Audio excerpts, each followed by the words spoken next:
ठाकरे शिवसेना जिल्हा संघटना। हा झालेला प्रकार अतिशय निंदनीय आहे, म्हणून आम्ही त्यांना द्यायला बांगड्या आणल्या। खरं म्हटलं तर हा बांगड्यांचाही अपमान आहे। बांगड्या हे दुबळेपणाचं लक्षण नाही, उलट हे शक्तीचं लक्षण आहे। कारण अनेक महिलांनी आपल्या देशामध्ये अनेक प्रकारचा इतिहास घडवलेला आहे, त्याचं लक्षण आहे। म्हणून या नपुसक सरकारला, या हिजड्या निर्लज्ज नालायक सरकारला कमीत कमी जाग यावी, म्हणून या बांगड्या आम्ही त्यांना दाखवतो आहोत। अरे तुम्हाला कोणी मागितलं होतं का 1500 रुपये आम्हाला द्या? नाही। तुम्हाला कोणी सांगितलं होतं का आम्हाला फुकटाचं काही द्या? नाही, मागितलं नाही। फुकटाचं धान्य वगैरे देऊन लोकांना तुम्ही मिंदे करायचा प्रयत्न करताय, लोकांना आळशी केलं आणि आळसामुळे लोकांना काम करायची गरज राहिलेली नाही आणि काम करायची गरज राहिलेली नसल्यामुळे ही त्यांची बुद्धी अशी दुसरीकडे भरकटत जाते आणि अशी बुद्धी भरकटत जाऊन हे दुष्परिणाम त्याचा अत्याचार झाला। ते शांत होते तोपर्यंत हे दुसरं झालं। असे अनेक उदाहरणं आहेत। आपण असं म्हणू की हे सगळं फार विचित्र होत आहे। असं जरी असलं तरी आज ही जी घटना झाली आहे, छोट्या छोट्या कळ्यांना कुचकरायचा प्रयत्न ज्यांनी केला त्या शाळेचा जो अध्यक्ष आहे मॅनेजिंग बॉडीतला, तो अध्यक्ष भाजपचा आहे आणि म्हणून त्याला संरक्षण देण्यासाठी त्यांनी त्यांची गुन्हा सुद्धा दाखल करून घेतला नाही। इतका नीच आणि निपत्तरपणा या सरकारमध्ये चाललेला आहे आणि अशा पद्धतीने जर चालत असेल तर सर्वसामान्य नागरिकाला सुरक्षेची काहीच हमी राहिलेली नाही। मागणी काय आपली मागणी? आमची मागणी सगळ्यात महत्त्वाची ही आहे की बलात्काराला शिक्षा झालीच पाहिजे।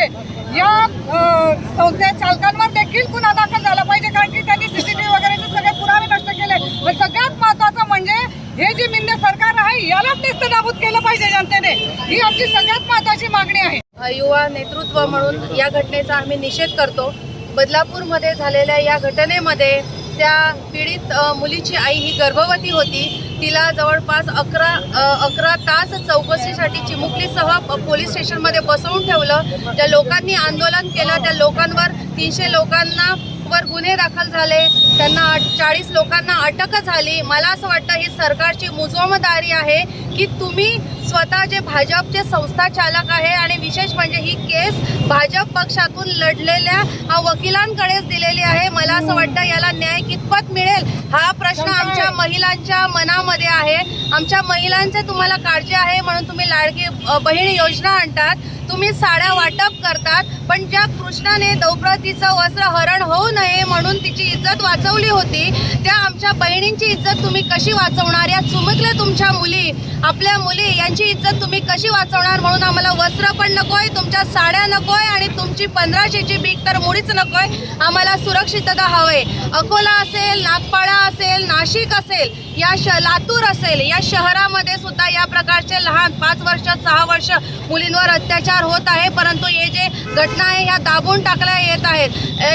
बाहेर गेलेले शिकायला गेलेली MBBS करणारी मुलगी, तिला पश्चिम बंगालमध्ये तिच्यावर अत्याचार होतो, तिची हत्या केली जाते आणि ते सगळं ते दाबून ठेवलं जातं। मला असं वाटतं हा जो अन्याय ही सरकार करते आहे, या अन्यायाचा आम्ही सरकारचा निषेध करतो। या ठिकाणी आम्हाला गृहमंत्र्याच्या राजीनाम्याची आम्हाला मागणी आहे। मुख्यमंत्री आणि दोघी उपमुख्यमंत्र्यांची राजीनामा पाहिजे। त्याचप्रमाणे ज्या यामध्ये गुन्हेगार खरा आहे त्या गुन्हेगाराला फाशीची शिक्षा त्वरित झाली पाहिजे।